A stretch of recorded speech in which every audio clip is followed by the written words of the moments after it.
애굽에서 오랜 시간 동안 종살이 했던 이스라엘 백성들이 모세를 통해서 출애굽하게 됩니다. 그래서 광야에서 시간을 지내게 되는데 가나안 정탐의 사건, 그 불신앙의 사건으로 인해서 여호수아와 갈렙을 제외한 출애굽한 모든 장년 성인들은 다 광야에서 죽게 돼요. 그리고 여호수아와 갈렙, 그리고 출애굽할 때 어린아이였던 자들, 그리고 광야에서 태어난 자들만 이 가나안 땅, 하나님이 약속하신 젖과 꿀이 흐르는 가나안 땅으로 들어가게 되는데, 들어가려면 강을 건너야 돼요. 그 강의 이름은 뭐예요? 예? 요단강입니다. 요단강.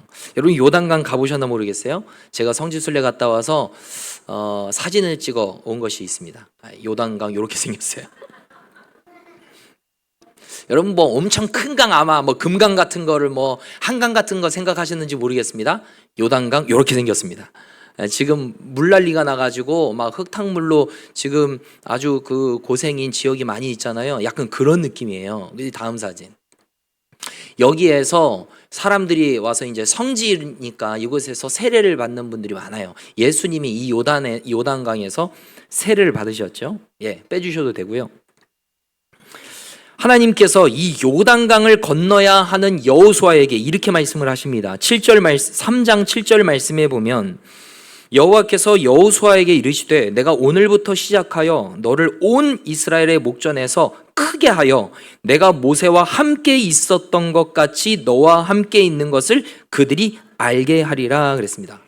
그러니까 하나님께서 여호수아에게 이렇게 말씀을 하시는 거예요. 여호수아야, 네가 요단강을 건너는 이 사건으로 인해서 내가 모세와 함께 있었던 것 같이 여호수아 너와도 함께 있는 것을 모든 백성들이 알도록 해줄게. 이렇게 말씀을 해 주셨습니다.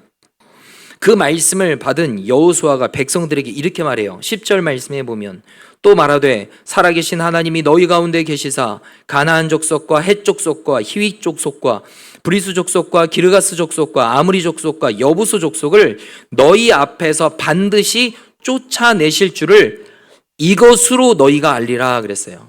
그러니까 가나안 땅에 들어가면 그곳에 수많은 민족, 방금 읽었던 수많은 족속들이 그 땅에 살고 있어요. 그런데 요단강을 건너는 이 사건을 통해서 그 가나안에 사는 아낙 조선들, 대단히 그 거구가 큰 그 자들을 내가 없애고 멸하게 될 것을 알도록 해준다라고 여호수아가 백성들에게 또 이렇게 말을 한 거예요. 그런데 이 말씀을 통해서 우리가 알 수 있는 것은 무엇이냐면 여호수아는 지금 백성들로 하여금 요단강은 우리 앞에 문제가 아니라 이 요단강을 통해서 하나님이 우리에게 행하실 놀라운 계획이 있다라는 것을 기억해 두려워하지 마라고 말하는 거죠.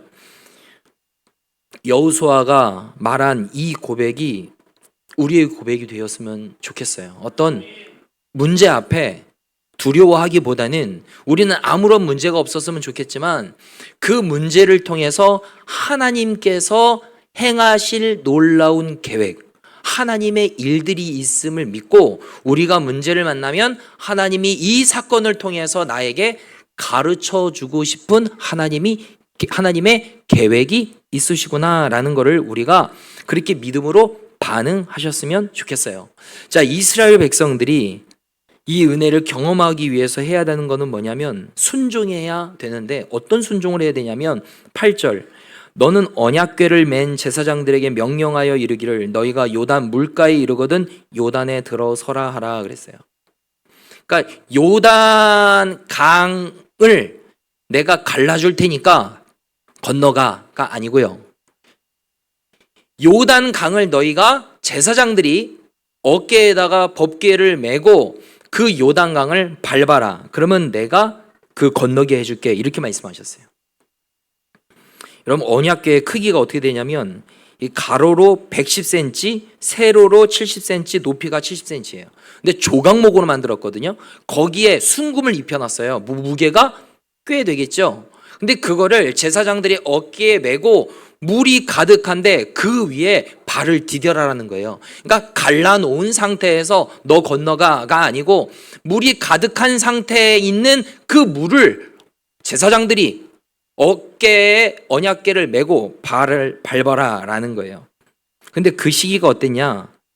3장 15절 말씀에 보면 요단이 곡식 거두는 시기에는 항상 언덕에 넘치더라. 그러니까 이스라엘 백성들이 요단강을 건너야 되는 그 시기가 추수해야 되는 그 시기였는데 그때는요 물이 평소보다 가득 넘쳤다라는 거예요. 그 사진을 제가 찍어왔는데 자 보세요. 저 밑에 지금 오른쪽에 그 요단강이 흐르잖아요. 제가 손가락 가르친 고기 있죠.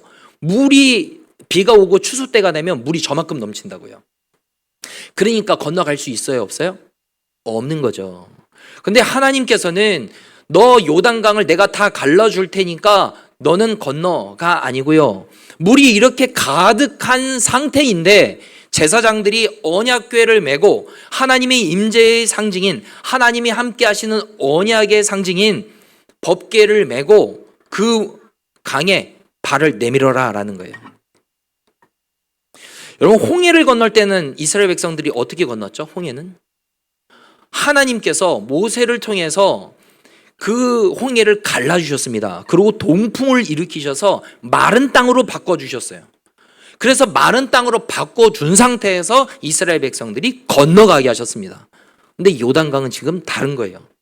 하나님께서 다 갈라놓은 상태에서 너 이제 건너가가 아니고요. 너 물이 가득하지만 어깨에다가 법궤를 메고 물이 가득하지만 발을 내디뎌. 그러면 갈라지게 해줄게 라는 거예요. 여러분 이 차이가 있습니다. 어떤 차이예요?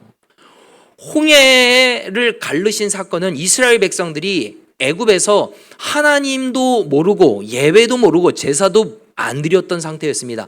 영적으로 보면 신생아인 상태였어요. 그러니 하나님께서 다 행해 주신 거예요. 너는 건너기만 해. 너는 건너기만. 근데 지금 요단강을 건너는 이 시기는 출애굽한 지 40년이라는 시간이 지났습니다. 이 40년이라는 시간 동안 이스라엘 백성들은 광야에서 하나님의 돌보심을 받았습니다. 만나와 메추라기를 통해서 먹었고 그리고 마실 물이 없으면 반석을 명하여서 터져 나와서 반석을 통해서 마시게 하셨습니다. 그리고 난 다음에 광야에 수많은 민족들이 있었는데 민족들이 와서 공격을 할 때 전쟁을 할 때 하나님은 기이한 놀라운 이 그 초자연적인 역사를 통해서 그들을 구원하셨죠. 그래서 신명기 8장 4절 말씀에 보면 이렇게 나옵니다. 이 40년 동안에 내 의복이 헤어지지 아니하였고 내 발이 부르트지 아니했다. 여러분 40년이라는 시간 동안 이스라엘 백성들은 광야에 있으면서 옷이 헤어지지 않고 발이 부르트지 않았대요. 이때 당시에 약 4,000년 전에 옷이 지금보다 더 좋아서 그랬겠죠? 신발이 더 좋아서 그랬겠죠? 아닙니다. 전적인 하나님의 보호하심과 은혜, 하나님의 인도하심 때문에 그들이 그렇게 될 수 있던 거죠. 이 40년이라는 시간 동안 하나님의 돌보심, 하나님의 함께하심, 하나님의 인도하심을 경험한 너희들 이제는 믿음이 자라기를 원한다. 너희의 믿음을 보여라 라는 거예요. 출애굽할 때는 홍해를 건널 때 내가 다 해줄게. 너는 아이니까 내가 다 해줄 테니까 넌 건너기만 해. 40년이라는 시간 동안 하나님의 일하심, 하나님의 역사를 경험했어요. 그러니 너 이제는 네가 믿음을 보여라는 거예요. 그게 요단강을 네가 법궤에다가 메고 제사장들이 메고 그거를 가라라는 거죠. 이제 요단강을 건너가면 그 땅에는요 아낙 자손들이 있어요. 네피림 후손들이 있어요. 기골이 장대한 자들이 있다고요. 그들과 싸워 전쟁에서 정복 전쟁을 해야 돼요. 그리고 이제는 광야에서는 하나님이 만나와 메추라기를 먹이셨지만 그곳에 가면은 이제는 농사를 지어야 되는 거예요. 그러니까 약하면 안 되는 거죠. 믿음이 있어야 되는 거예요. 그러니까 주님이 원하시는 건 뭐예요? 너 어린아이의 신앙에 있지 말고 지금 40년이라는 시간 동안 내가 이스라엘 백성들을 어떻게 먹이고 입혔는지 너 경험했지? 이제는 네 믿음이 건강해지기를 원하고 자라기를 원하고 내 믿음이 커지기를 원해. 너의 믿음을 보여라는 거죠. 여러분 믿음도요 다 똑같은 믿음이 아닙니다. 우리가 다 예수님 믿는다고 하지만 믿음이 다 똑같지가 않습니다. 큰 믿음이 있고 작은 믿음이 있어요. 마태복음 15장 28절 말씀에 보면 이에 예수께서 대답하여 이르시되 여자야 내 믿음이 크도다 내 소원대로 되리라 그랬어요. 주님이 큰 믿음을 보시니까 주님이 너무 기쁘셔서 내 소원대로 되리라 이렇게 말씀을 하시잖아요. 큰 믿음이 있으면 어떤 믿음이 있어요? 작은 믿음도 있죠. 마태복음 14장 31절 예수께서 즉시 손을 내밀어 그를 붙잡으시며 이르시되 믿음이 작은 자여 왜 의심하였느냐. 여러분 믿음도 다 똑같은 믿음이 아닙니다.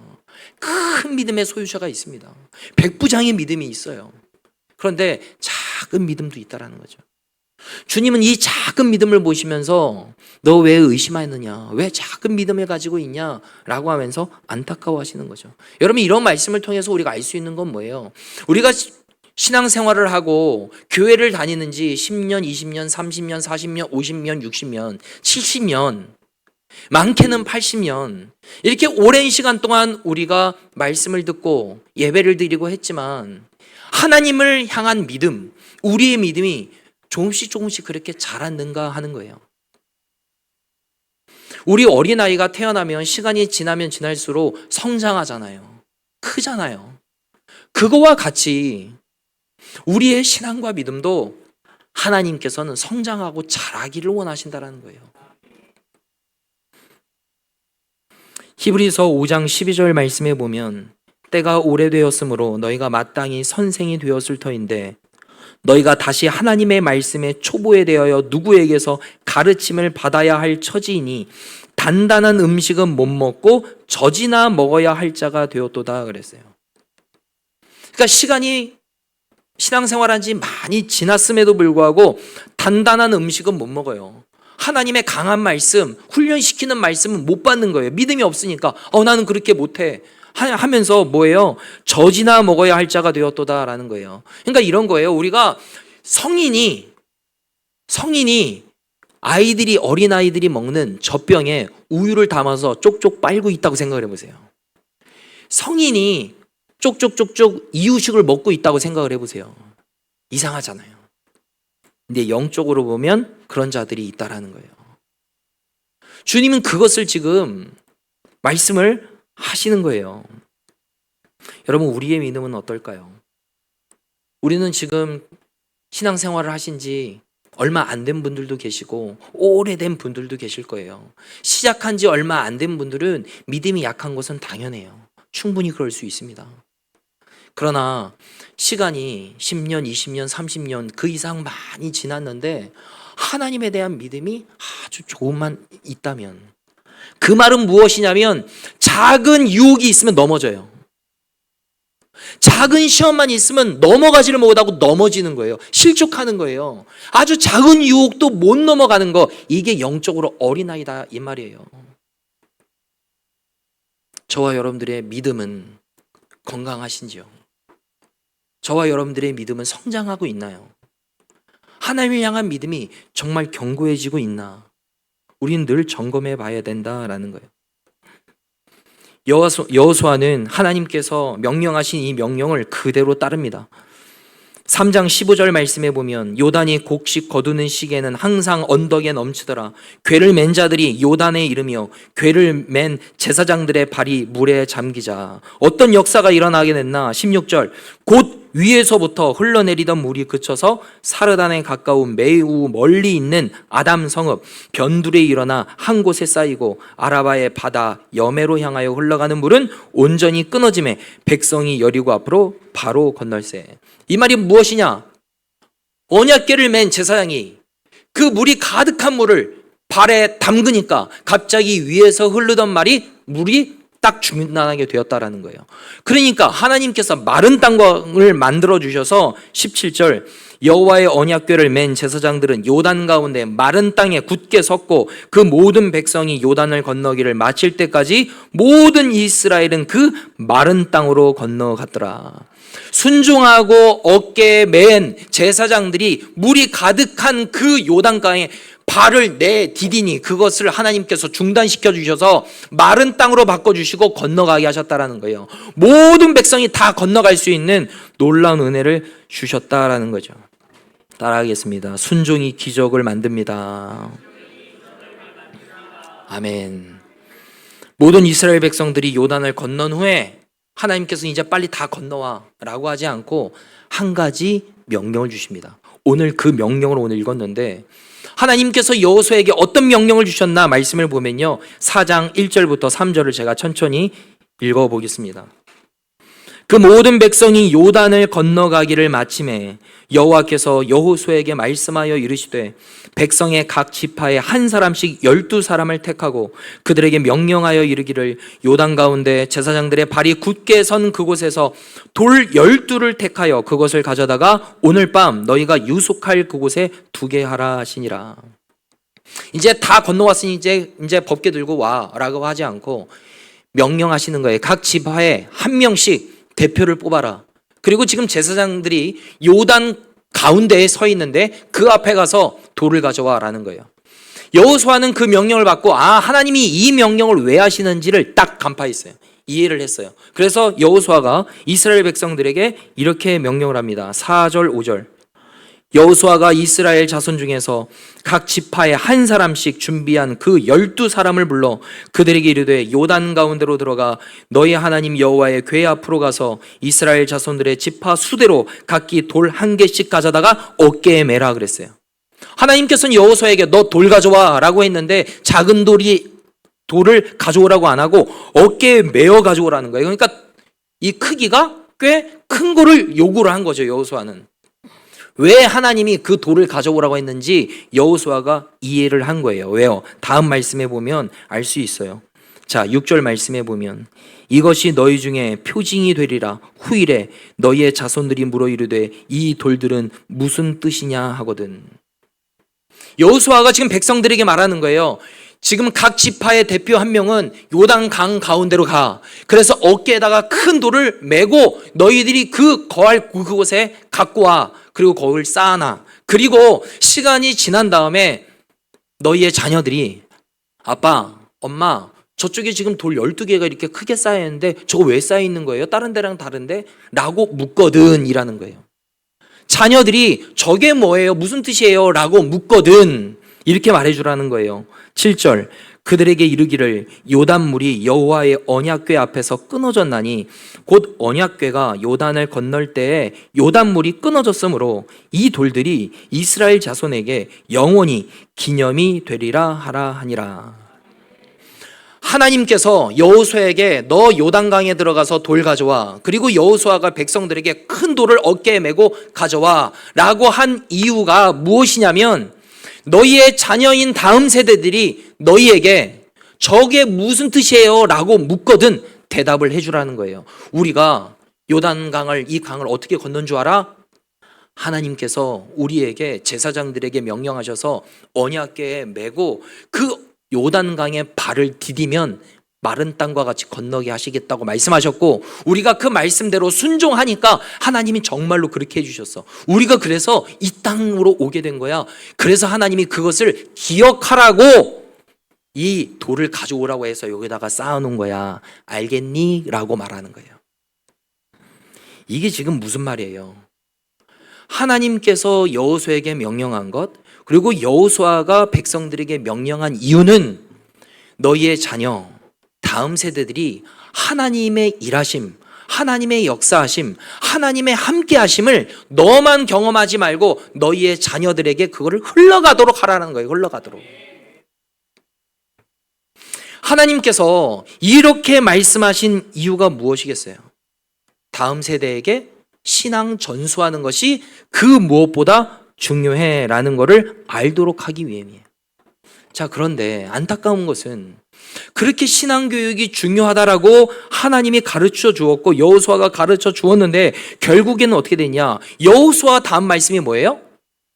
성경에 여호수아 다음 사사기예요. 사사기 말씀에 보면 사사기 2장 10절 그 세대의 사람도 다 그 조상들에게로 돌아갔고 죽었다라는 거예요. 지금 그 후에 일어난 다른 세대는 여호와를 알지 못하며 여호와께서 이스라엘을 위하여 행하신 일도 알지 못하였더라. 가나안 땅에 들어간 그 세대 사람들이 결국엔 시간이 지나서 다 죽었어요. 그러면 그 자녀들에게 여호와 신앙, 야훼 신앙을 잘 가르쳐 줬어야 되는데 어떻게 했느냐? 그 다음 세대가 어떻게 됐냐면 다른 세대는 이렇게 되겠다. 다음 세대가 뭐예요? 하나님을 모르는 다른 세대가 되었다라는 거예요. 왜요? 신앙 교육을 제대로 하지 않았기 때문이라는 거예요. 이스라엘을 위하여 행하신 일을 알지 못했다 그랬잖아요. 왜 몰라요? 왜 자녀들이 몰랐을까요? 부모 세대가 안 알려줬으니까 그런 거죠. 우리가 어떻게 40년이라는 시간 동안 어떻게 광야에서 있었는지, 요단강을 어떻게 건너는지, 하나님이 놀라운 은혜를 어떻게 우리에게 허락하셨는지 자녀들에게 계속적으로 가르쳐주고 하나님의 일하심, 하나님의 함께하심을 가르쳐줬어야 되는데 그걸 안 하니까 다음 세대가 아니라 다른 세가 된 거죠. 하나님을 믿지 않는 백성이 된 거예요. 여호와를 알지 못했더라. 왜요? 부모 세대가 자녀들에게 제대로 된 신앙을 전수해 주지 않았기 때문이다라는 거예요. 이게 안타까운 거죠. 여러분, 우리 창대교회 우리 다음 세대를 아까 특송을 많이 이렇게 했는데 우리 자녀들이 우리의 믿음보다, 우리 부모 세대의 믿음보다 더욱더 우리 자녀들에게 하나님께서 더 큰 믿음을 허락해 주시기를 예수님의 이름으로 축복합니다. 우리 다음 세대가 더욱더 성장하고 부흥했으면 좋겠어요. 그리고 우리 교회 다음 세대 친구들이 더욱더 많아지고 또 부흥하고 하려면 투자도 해야 되겠죠. 교회에서 예산이나 이런 것도 우리 다음 세대에게 막 투자하고 그렇게 해야 되겠죠. 여러분, 투자 없이 이 아이들이 어떻게 자라겠어요? 오늘 말씀을 통하여서 우리가 기억해야 되는 건 뭐냐면 우리의 다음 세대에 있는 우리 자녀들이 하나님을 믿는 믿음이 굳건히 서 있는가, 우리 부모인 세대가 이거 먼저 점검해야 된다는 거예요. 여러분, 교회 앞에 온 것으로만 우리가 만족하면 안 돼요. 여름 행사, 수련회 이거 왜 하는 줄 아세요? 물놀이 하기 위해서 합니까? 놀기 위해서 합니까? 친해지기 위해서 합니까? 이거는 다 부수적인 거죠. 정말로 중요한 건 뭐예요? 우리 다음 세대에 있는 우리 아이들이 살아계신 하나님을 뜨겁게 만나게 하여 주옵소서. 이게 첫 번째 기도 제목이고 그게 목적이에요. 여름 성경학교 하는 목적은 뭐냐? 물놀이. 물놀이 해야 될 거야. 물놀이 할 거예요. 걱정하지 마, 얘들아. 물놀이 할 거야. 그런데 물놀이는 중요한 게 아니에요. 여름 성경학교를 하는 이유가 뭐냐? 하나님 만나도록 하는 거예요. 수련회 왜 하냐? 하나님 만나도록 하는 거예요. 하나님을 만나야 하나님에 대한 믿음이 자라가게 되는 겁니다. 교회 나온다고 믿음이 자라는 게 아니에요. 우리 아이들이, 우리 창대교회 아이들이 하나님에 대한 믿음이 확실해지기를 간절히 소망합니다. 우리 자녀들이 여러분들에게 이렇게 물어보면 대답할 준비가 되셨습니까? 아빠, 엄마는 하나님을 언제 믿었어? 어떻게 하나님 믿었어? 신앙생활하면서 기도 응답 받은 게 뭐야? 하나님이 함께 하신다는 것을 어떻게 알았어? 라고 물었을 때, 야, 그냥 교회 다녀. 이게 아니고 내가 경험한 하나님, 내가 받은 기도의 응답, 하나님께서 내가 신앙생활하면서 하나님께서 나에게 베푸신 은혜, 이게 나에게는 이런 게 있었어. 너도 그것을 경험했으면 좋겠다. 나보다 더 많이 경험했으면 좋겠다. 여러분, 이렇게 부모 세대가 우리 다음 세대에게 믿음을 가르쳐주고 전수하는데 에너지를 드리고 전심전력할 수 있는 우리 창대교회 어른들이 되셨으면 좋겠습니다. 그리고 다음 세대인 친구들이 나는 예배를 통하여서 난 하나님 만난다. 나는 오늘 예배를 통해서 하나님을 경험한다. 나 은혜를 경험한다. 나의 믿음이 더 커지기를 원한다. 나 하나님 앞에 더 많은 기도 응답을 받기를 원한다. 하나님 앞에 나는 쓰임 받기를 원한다. 이런 영적인 것을 사모할 수 있는 소원이 우리 다음 세대 여러분 모두에게 있게 되기를 예수님 이름으로 축복합니다. 이번 여름 성경학교가 이제 8월 달부터 이게 쭉 이렇게 진행이 되는데요. 생각날 때마다 우리 다음 세대를 위해서 꼭 기도해 주시기를 바랍니다. 우리 다음 세대인 친구가 이번 여름 성령학교 또 여름 수련을 통하여서 살아계신 하나님을 확실히 만나게 하여 주시옵소서. 기도해 주시고 또 여러분들의 자녀들이 예수 안에서 굳건한 믿음을 가지고 하나님 앞에 쓰임 받기를 위해서 기도할 수 있는 우리 모두가 되셨으면 좋겠습니다. 기도하겠습니다.